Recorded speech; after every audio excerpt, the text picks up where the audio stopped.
What happens when someone chooses to give up all she has just to bring about change in the lives of women and youth in a country? Don't go into politics hungry.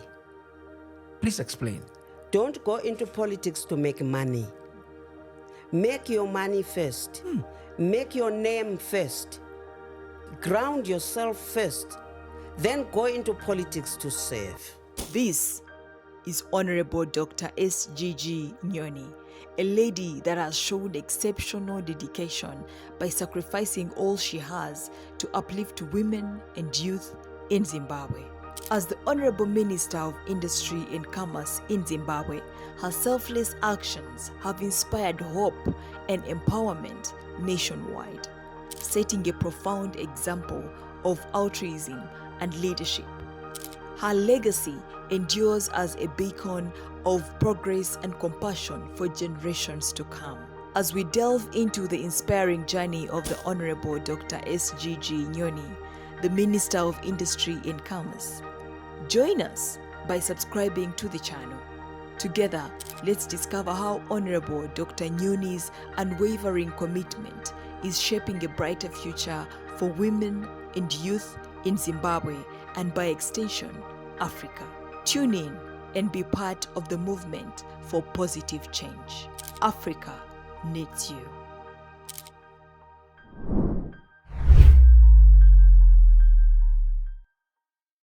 Welcome to Channel 63, the network that focuses on the continent of Africa. And today we are privileged to be in the office of the Ministry of Industry and Commerce of the Republic of Zimbabwe. Doc, Thank you. let me say I'm very humbled to be with you. Thank you. And let's begin this conversation. I mean, looking at your background, I just felt that this is the right place to be. Thank you. Tell us, how did all this begin? Where in Zimbabwe do you come from? What has been the journey so far, Honorable? Thank you very much. Let me start really by thanking you, Human Capital International, for giving me this opportunity. You're welcome. And I want to thank you for the role you are playing in uplifting Africa, especially the young people. Thank you. And I really look forward to this interaction with you. Thank you. I come from Matebeleland North. My constituency is in Nkai North. Nkai is one of the poorest districts in the country. Right. But the people there are great. Amen. I have come from a background of rural development. And as you saw in my bio, I started a lot of organizations. But my biggest one is ORAP, the Organization of Rural Association for Progress. And then I came into politics through invitation by women in Makokoba in Bulawayo. And then I've never gone back since. Wonderful. And I think that I'm still in politics because of my commitment to people. Whatever I am given to do, I make sure I do it wholeheartedly. Absolutely. And I get in touch with people. My passion is that I learn from them, and also through dialogue, we learn from each other. No, that's exciting, Honorable. And I'm happy that where you said you came from, because the background that you have just describes or shapes or tells a lot about the whole African continent. Majority of Africans are from the poor rural areas. Right. I started life as a shoeshine boy, just to mention it. Wow. I never saw my dad. Yeah. Okay, I come from a village which when I started was not on the map of Ghana. Yes. So it's just by grace that God has brought both of us this far. And I'm happy to interact with you. Honorable, so let's focus on this ministry. Yes. What exactly does the Ministry of Industry and Commerce do? And in your description, if you can tilt it a little bit to how it benefits women and the young people. And why am I focusing on women and young people? Because as you know, we live on a continent where almost about 70% are young people. Yes. Out of that, about 54 to 56% are women. Yes. So how does your ministry help women and youth as far as the mandate of this ministry is concerned? The mandate of the ministry is to create an environment Absolutely. where business thrives, where industry grows and thrives. Yes. And we have an inclusive approach. Absolutely. We don't do industry and commerce just for men. Right. It is for both men and women. And women. Fantastic. And for your own information, we have a lot of young people Wonderful. that are leaving universities and joining our ministry and really creating their own businesses. Interesting. We are responding to everybody equally. But in Zimbabwe, women are very active everywhere. They are the champions of markets throughout Africa through the cross-border trade. So through cross-border trade, they will get into buses, they will get into lifts, they will get into flights to find markets. Interesting. So women are something else in Zimbabwe. Wonderful. And if you really come into livelihoods before you come to industry, a lot of families are being taken care of by our women. You will find them in gardens, you'll find them in markets, you will find them in manufacturing all sorts of products. First to take care of their families, but also to put into industry. And our aim is to make sure that they are integrated into the mainstream. Interesting. Yeah. Interesting. Wonderful. This is good. So let's be specific in terms of practical programs. And this question is so that other countries in Africa can learn from what you are doing. Because one of the things we are trying to project is to benchmark, to enable all African countries, because of the Africa Continental Free Trade Area and the Agenda 2063. Yes. How do we learn from each other? How do we leverage on each other's strengths so that we can build the continent that we want? So what are the specific programs, maybe 2 or 3 specific programs that your ministry is doing within the context of industry and commerce that we believe that other nations within the continent can also learn from Zimbabwe? I'm only 6 months in this ministry. Right. But I've come from the Ministry of Women Affairs. Wonderful. Community, small and medium enterprises. I just finished interviewing Rabu Monica. Yes. Yes. So it's seamless. Wonderful. This transition. Right. That I'm now the Minister of Industry and Commerce. Sure. When I came here, I had a lot of meetings with industry. Right. And a lot of meetings with business people, so that I understand where they come from. Sure. I understand who is the player within the Ministry of Industry and Commerce. Right. And I have found that women are very active in retail. Women are very active in production. Women are very active in trade. For instance, cross-border trade. Sure. Yeah. And young people are also interested in the digital economy. Absolutely. Which is very important because now we have to move digitally. Sure. But this country is an agricultural led economy. Right.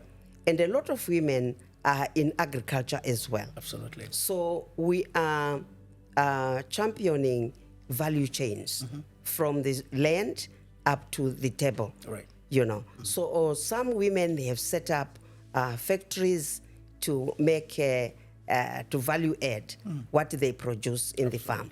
Wonderful. And also the natural resources that we find.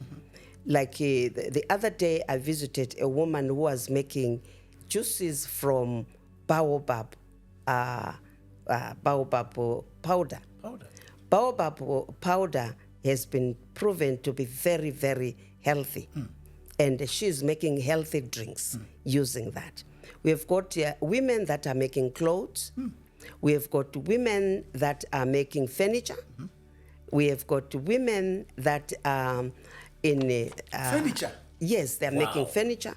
Some are running transport. In the Midlands, we have got some women that have built complexes to support other women. Right.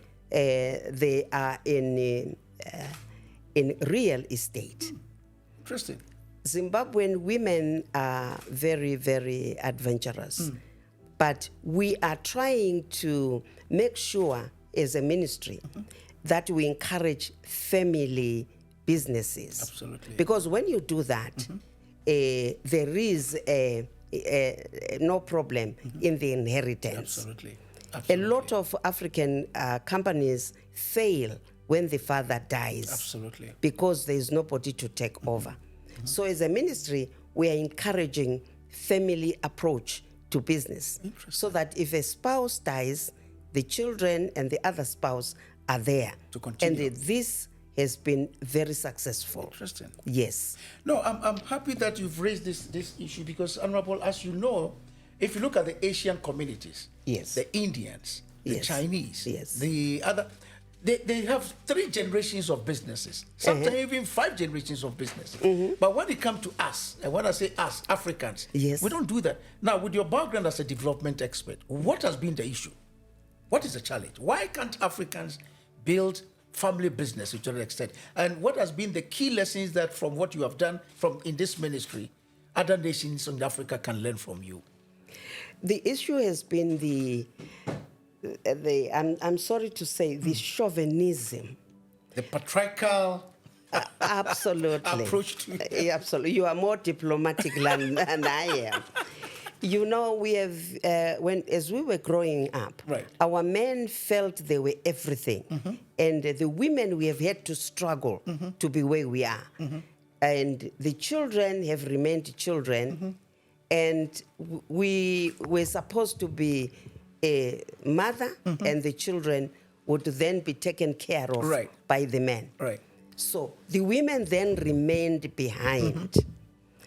But unfortunately, when then the king of the business dies, the whole business also dies with him. Absolutely. So that has been the major reason. Right. But then with the coming of the women's movement and also Christianity, Right. that has said we are all equal in Christ, Absolutely.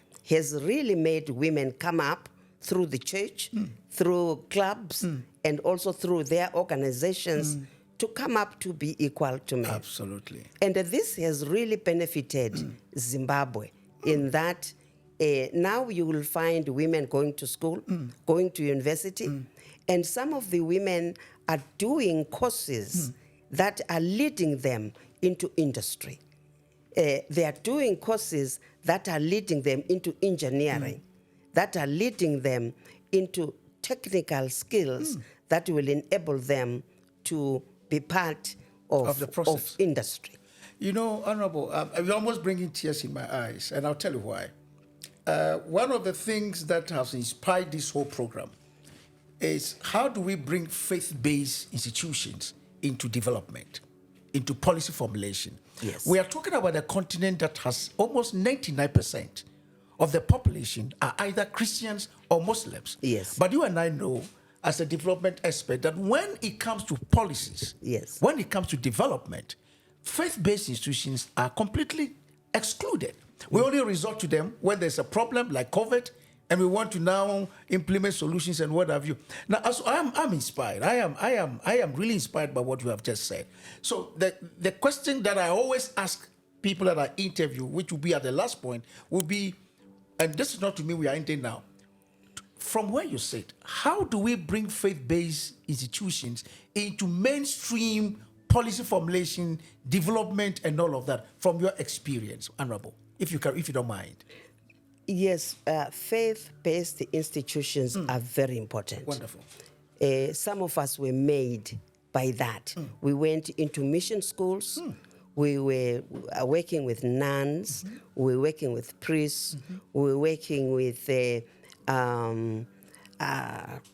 Christian leadership in the schools. Right. But then let us not run away from the fact that Africa has changed. Absolutely. We have got some churches which are worshipping the individual. Yes.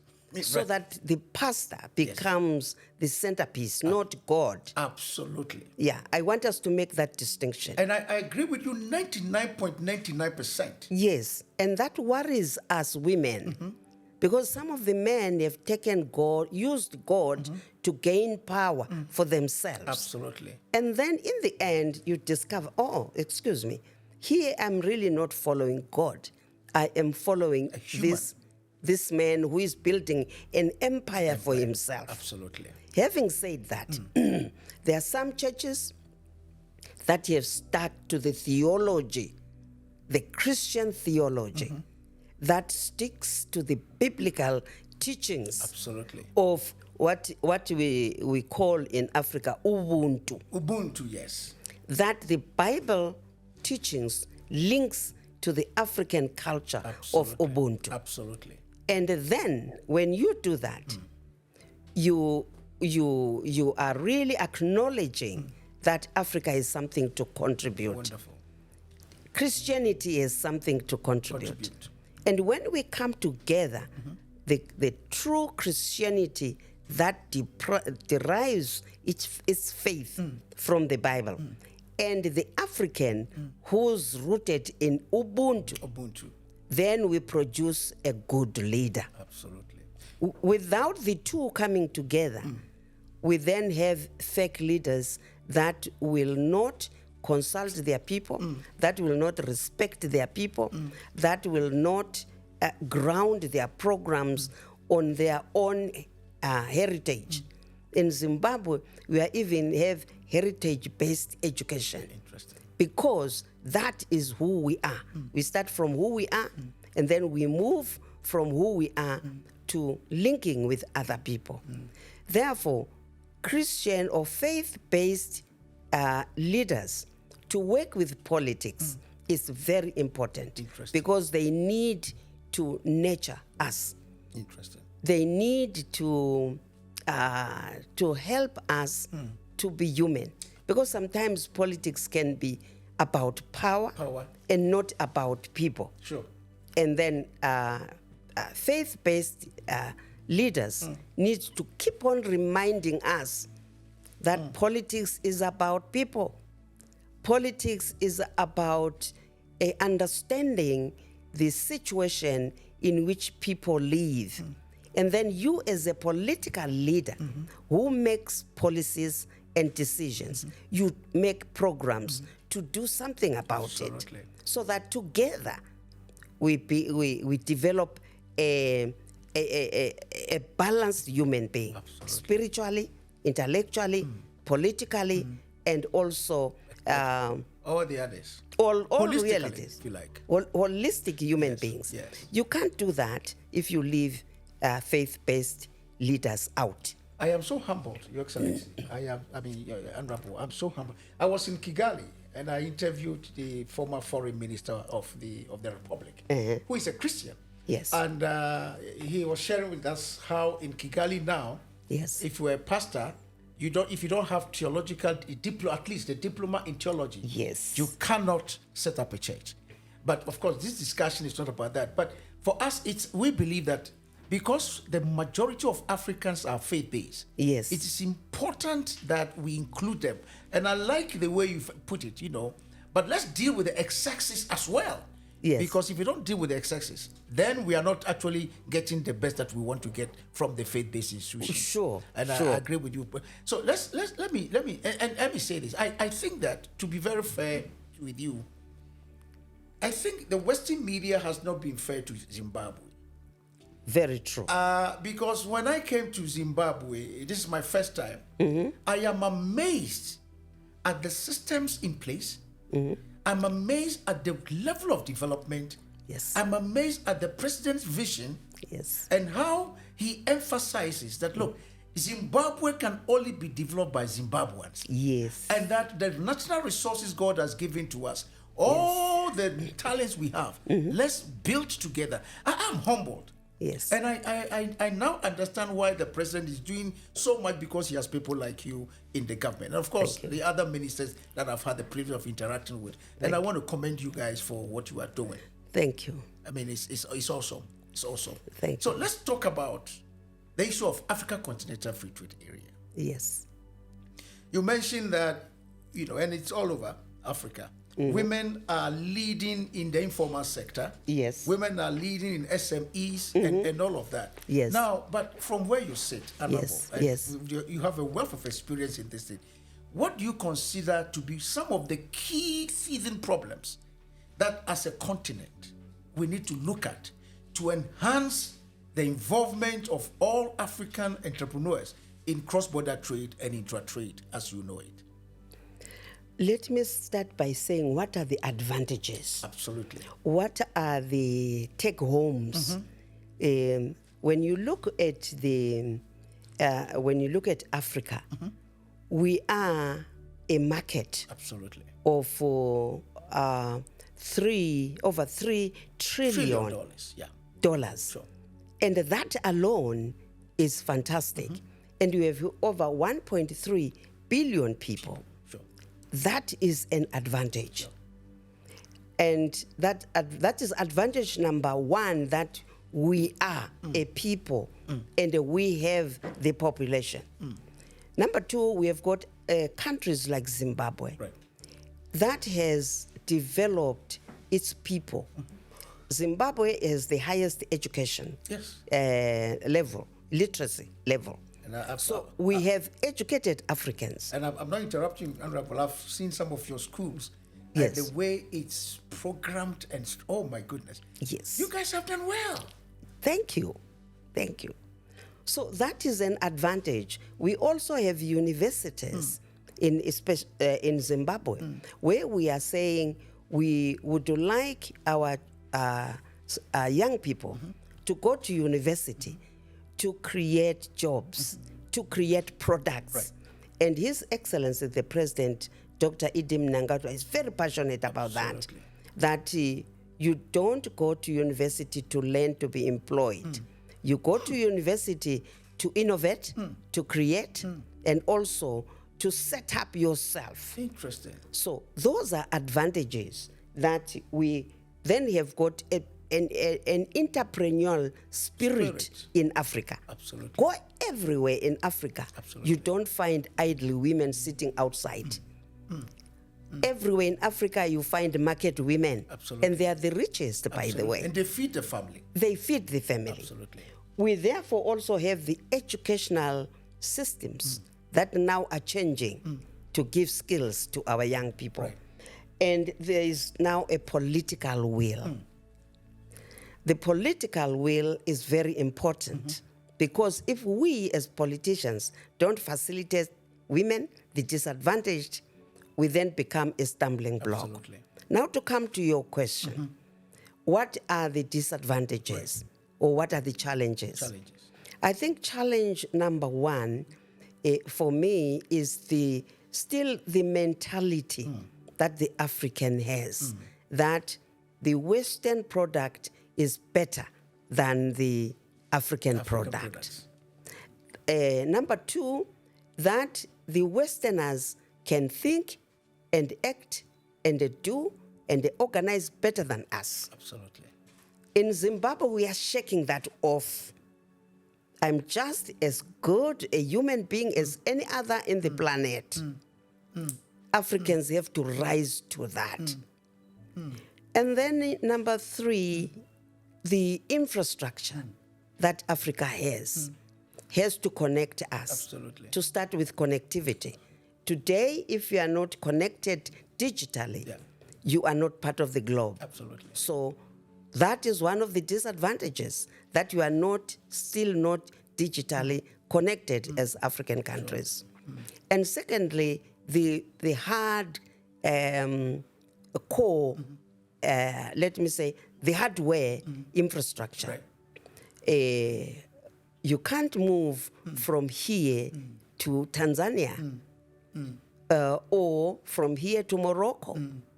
You have to go via South Africa or via Europe. Absolutely. So we need to improve our infrastructure. We need to improve our connectivity. We need to improve our transport. We need to improve our enablers to work together Absolutely. as a continent. Absolutely. Because without that, we remain isolated from each other. Absolutely. Involuntarily. Absolutely. Yes. Now, Honorable, you've hit on something that really, it's core to this issue, the issue of mentality. Yes.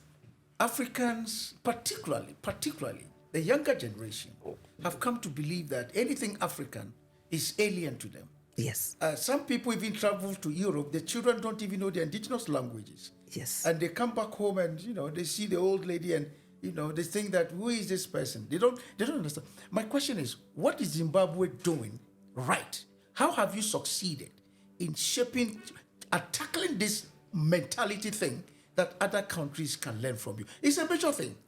Yes. It's particular with our youth. So can you share with us some of the practical steps that you have taken in changing this paradigm that other African countries can learn from?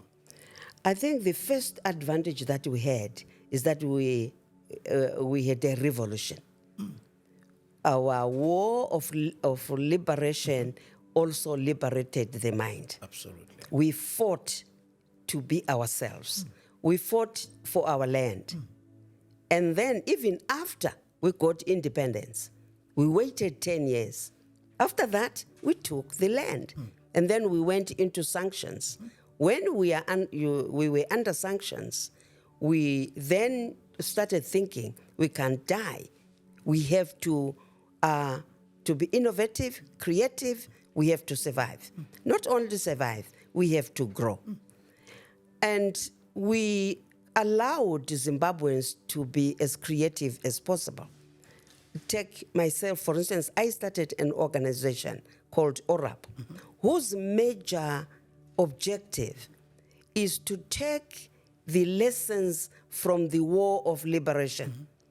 If poor Zimbabweans in rural Matabeleland could unite to pull down the giant called Ian Smith, Right. why can't they then unite to pull down the giant called poverty? Absolutely. What is it that they used, tactics they used during the war, which we can continue to use now? So that was one advantage. Absolutely. Then the second advantage was that we emphasized on education. So an educated community fares better than a less educated community. Absolutely. When I was a minister of SMEs, an SME who is O levels, for instance, does better than an SME who is only grade Absolutely. 7. Sure. Why?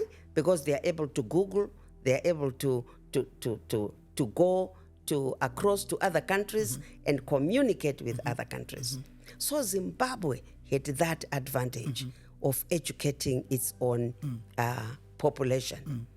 We did not just educate our population, we had training colleges, we had polytechnics where people could go and train in skills. We also had vocational training centers. We had universities, and our people traveled the world. And when they come back, there's that cross-pollination. Listening to you, I get the impression that the issue of strategic thinking and visioning, and of course leadership, has played a critical role in where Zimbabwe is today. Yes. That unfortunately, the Western media have not allowed us to see. Right. So my question is, how can other African countries, particularly that are grappling with the same challenges that you guys had, but you have come out of it, how can they learn?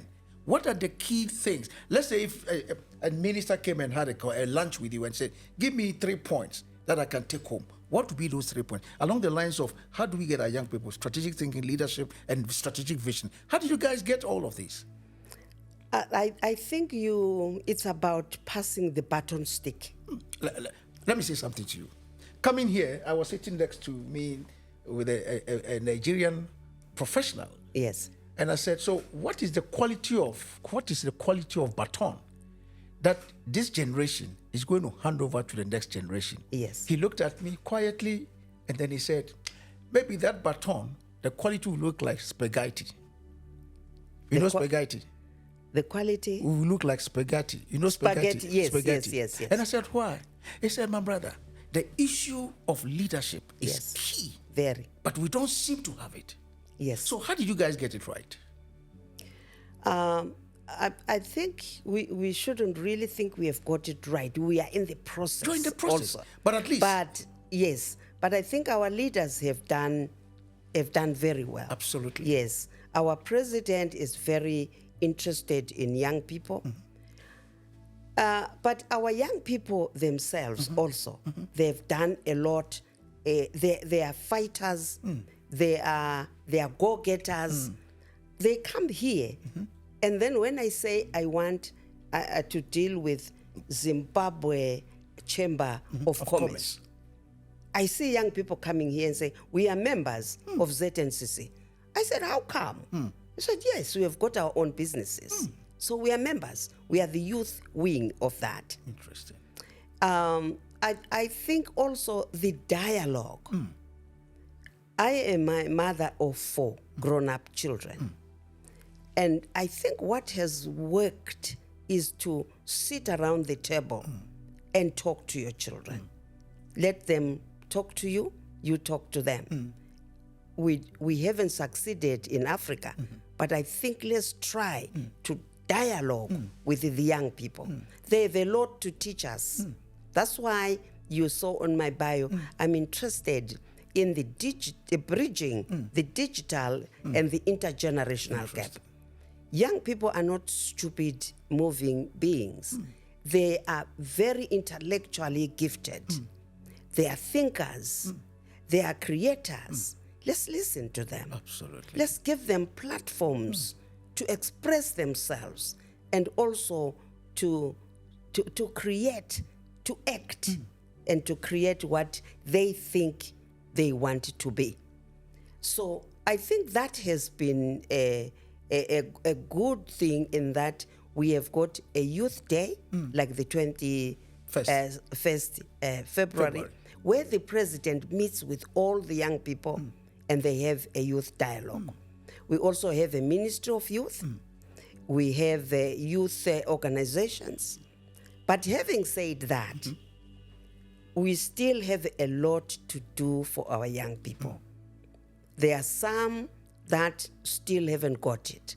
That's why we are having a lot of drug and substance abuse. But we are doing something about it also as government.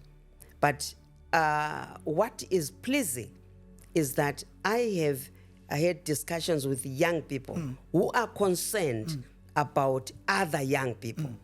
And that peer education, that peer concern is, I think, is going to give a lot of dividends to Zimbabwe. So what baton stick are we passing to our children? Sure. It's difficult to say. It's difficult to say. But I think as parents, as leaders, let us be conscious that we have to have those two institutions work together. The faith-based institutions and also the African UBUNTU. Absolutely. Yeah, if those divorce, and also we need to have politics of integrity. If our politics is not based in integrity, what will our young people take home? Our young people, we must lead by example. People must know that if you work with a minister so-and-so or with a leader so-and-so, when you go to their office, you will get the truth. You will be guided accordingly. What they don't know, they will tell you they don't know. You go and research. What they know, they will share with you. Interesting. But also it begins with us. Let us do our best to be leaders of integrity and to marry what you have said, faith, integrity, and also Ubuntu. Who are we as African? Let us be proud. Right. We have got a lot of values. The values of family, the values of community, the values of caring and sharing, which don't exist in some of the Western communities now. Absolutely. Honorable, you know, I keep coming back with this statement. You are touching my heart. And let me ask a question. Are you very hopeful about the future of Africa? Very hopeful. And the basis of my question is, take technology, for example. Are you worried or are you concerned about how technology is gradually eroding our family values as a continent? Now, families, you mentioned the fact that you sit at a dinner table and converse with your children, listen to them. One of the principles in leadership is seek first to understand before being understood. Seek first to understand before being understood. Yes. Now, parents don't even have the time Yes. to even spend quality time with their children. And all of them are on social media. Exactly. You go for meetings and they're on social media.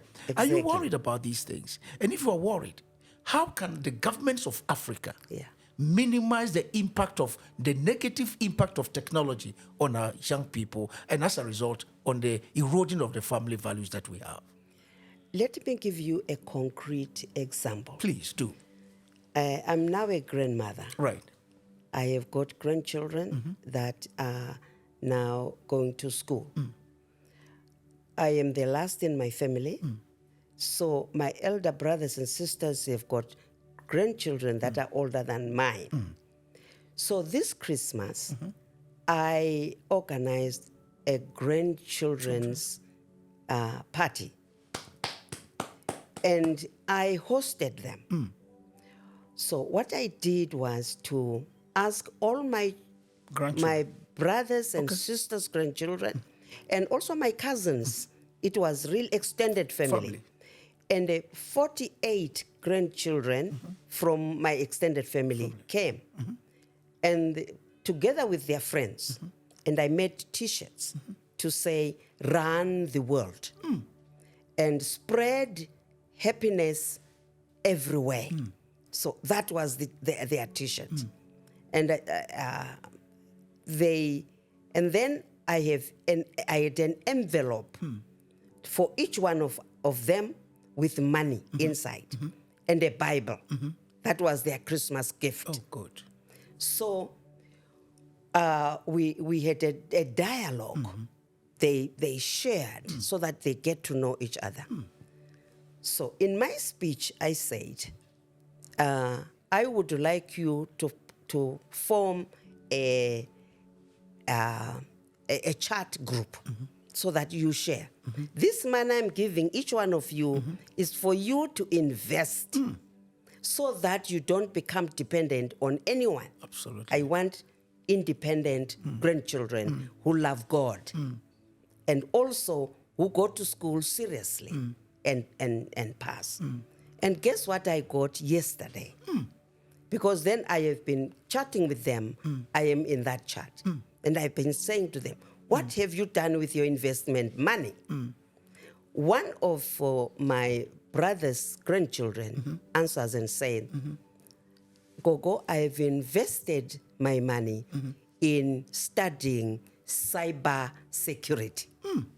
Right? Why? Because of the values we shared. And then he says, I'm doing this in order to protect myself, my family, my community, and my country. The grandchild? Yes. Yes. Interesting. So he has used his investment money to go back and study cyber security. So to answer your question, yes, I'm very hopeful. So when I got that, I said, hallelujah. Amen. Yeah. So we as the elderly people, we have a responsibility. Let us dialogue with young people and let's give them the freedom to discover what their responsibility is in families, in communities, and in their country. Interesting. So here is an emerging young person. He's sharing now with these 50 others, relatives of mine. So they are now growing together and they are learning that technology is good, but also technology can be destructive. So you have to have one of us taking care of us, that we are not hacked. We are not, we don't get just trash Right. information Right. coming in the middle of us. And when we do, how do we deal with it? So I have faith in young people. Absolutely. When you pray with them, when you mentor them, when you talk to them, they bring the best out of themselves into the world. But it's when we think they are dumb, we know everything, and we tell them what to do, they then resist and become rebellious. Absolutely. Honorable, you mentioned political integrity. Yes. It's a major thing in Africa. How do we address that? Don't go into politics hungry. Please explain. Don't go into politics to make money. Make your money first. Make your name first. Ground yourself first. Then go into politics to serve. Because if you go into politics because so-and-so has a car, because so-and-so has got a house, because so-and-so has got a position and is famous, you will not hold on to your integrity. I think Africans must learn to be themselves first and then say, we use politics to save our nations. We use politics to save our country, to grow our children, to create an environment within which Africans become better people. As an African, make your money first. Make your name first. Be popular. So don't come to politics in order to be known. If you look at my CV, I made it and I got it all before I came into politics. So I wouldn't get someone else's money because already I had my own. I wouldn't get anyone's house because already I had my own. You know, I'm sorry, but this is big for me. Today you have young people going to politics because of money. Yes. Where did we get it wrong? We got it wrong because we lost the politics of integrity and pushed the politics of money. And even today, when people campaign, they go and give money for people to vote for them. We should not do that. We should not do that, especially us as women. That's why we are not getting into political positions, because we don't have the money to be buying people. I love the people in Nkai, in my constituency, because they voted for me because of who I am and because of the programs, the discussions we have together. Not because of the money I gave them, not because of the bribes. Honorable, that's your chair. You said this chair, you've been there for 6 months. Yes. Which means you are very much aware that very soon you could be asked to leave this chair. Yes. The question I'm asking is, Yes. now that you are here for the last 6 months, Yes. if you were asked by the president tomorrow to leave here, what kind of legacy would you want Mrs. Kudwezaza, Courage, and the rest of the wonderful people you have in this ministry, and the people of Zimbabwe, the women of Zimbabwe, the women of Africa, the youth of Africa, what kind of legacy would you want them to remember you for? First of all, I have been a minister of SMEs for a long time. And I have left a legacy in that. When I started the Ministry of SMEs, the Zimbabweans were fond of writing proposals for donations. And I was able to change the mentality that in order for you to be a Zimbabwean of integrity, you have to create your own wealth. So I think I will be remembered for that. From zero known SMEs to creating, and 4 studies have been made to prove my point by the World Bank, by Zimstat, by the Reserve Bank of Zimbabwe, together with the Ministry of Finance. I have managed in my leadership for SMEs to create 4.8, almost 5 million full-time jobs for women, youth, and men.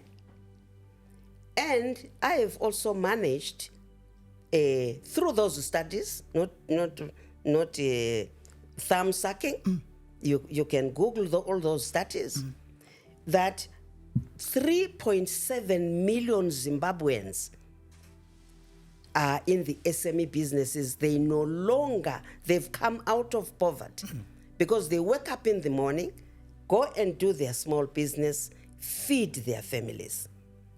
So for me, if I leave that chair, I'll be so proud that 3.7 million Zimbabweans are where they are.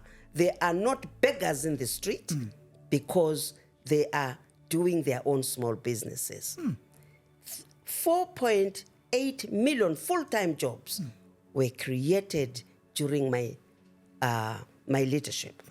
Now, while I'm here, I would like also to go further because I'm sure the president knew what he was doing by putting me here. Absolutely.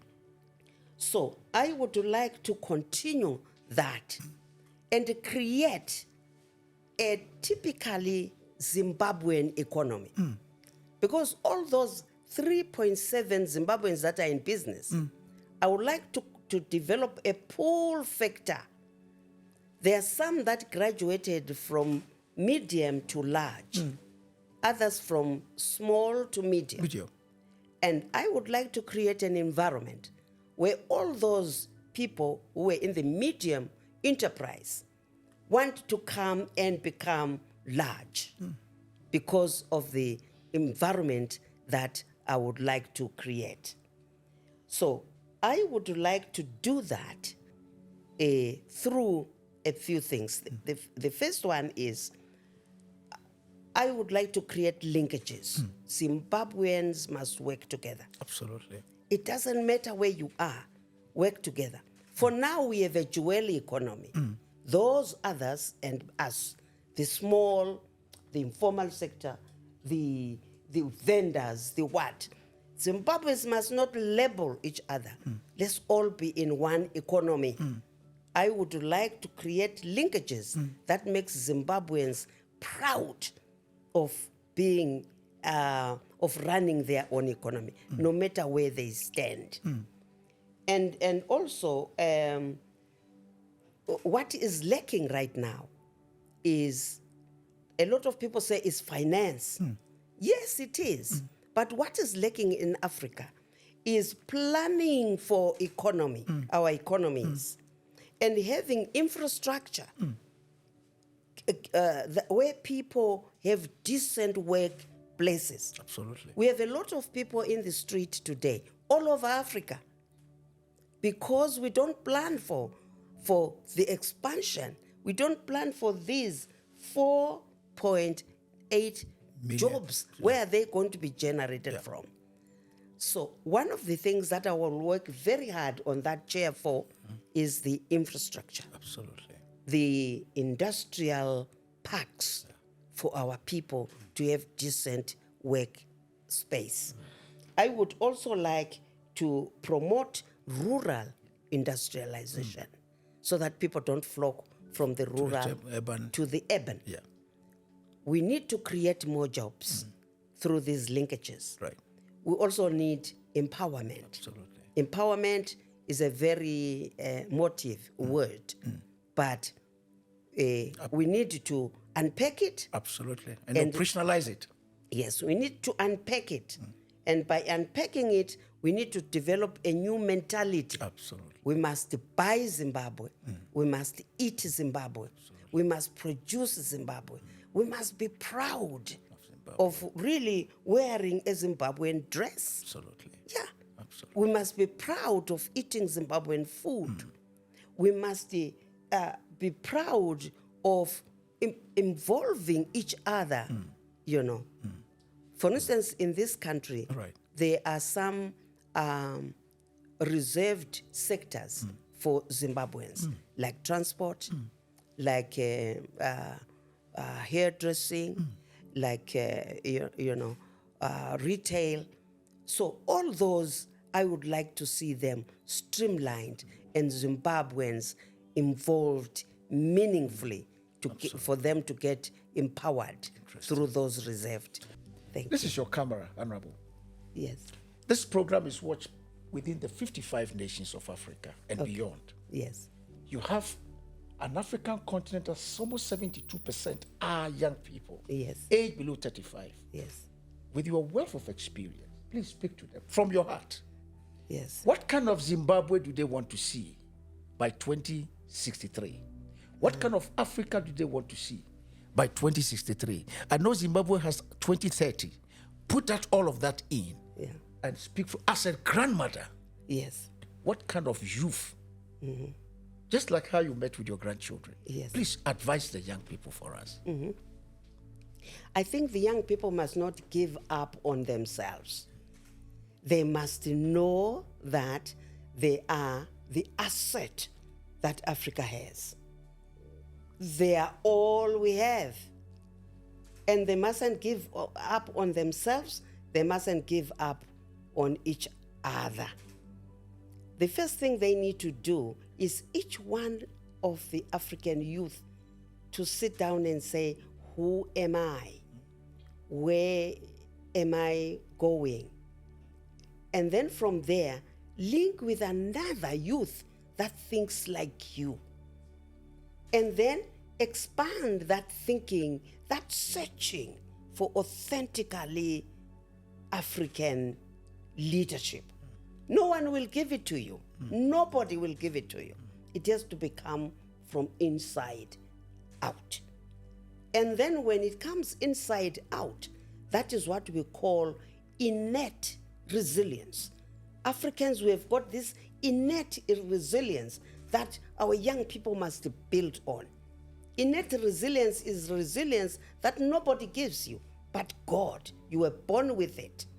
And as Africans, we have it. Because if we didn't have it, we would have perished. The slave trade, the wars, the tribal hatred that is being imposed on us. But as young people, I would like each one of you to just go out there and say, I am my family first. I'm a Nyoni youth first. And then I am my community second. I am Zimbabwean. I am African. And when you look very closely, all those institutions around you have something to offer you. Look for the positive that your family offers, the positive that your community offers, the positive that Zimbabwean offers. I want to say to young people, we have addictions. I argue this with my children and my grandchildren. I tell them we have addictions that our young people have been subjected to, drug and alcohol abuse addictions. And I say to them, there is a third addiction, which is negative thought, negative articulation, negative connections. And they say, no, mommy, grandma, that's not an addiction. I said it is. An addiction is something that you can't get out of yourself. When you wake up, you are thinking negative, you are talking negative, it becomes part of you. So you need each other to discuss and get that negativity out. When you get it out, Africans have got an innate resilience. We have got a lot of good in us. Let's take that out. Let us use it. Let us grow it. Let us share it. Let us move with pride we are a nation and we are a people of Africa. And no one will give us Africa except ourselves. You know, all I can tell you is this is the Africa we want. I've said it since I've been to Zimbabwe. I think the Western media has not been fair to Zimbabwe. Zimbabwe is a country on the rise. And watch out for Zimbabwe. In the next 10 years, watch out for Zimbabwe. Yes, indeed. Something good, Yes. something great Yes, is happening in Zimbabwe. And I invite all Africans, visit Zimbabwe. yes, Tell your young leaders, visit Zimbabwe. Yes. Let them come and interact with the Zimbabwean leadership. yes. And you'll be amazed what is happening in this country. Yeah. If you have any question, any feedback that you want to give to Honorable, please share with me. Because I'm coming back to have another session with this gem of Africa. And we'll pass it on to her. This is Channel 63. My name is Emmanuel Dei-Tumi. My mission in life is to make Africa what it's supposed to be. Thank you for watching. We'll come back to you again. Honorable, you. I can't thank you enough. Africa needs you.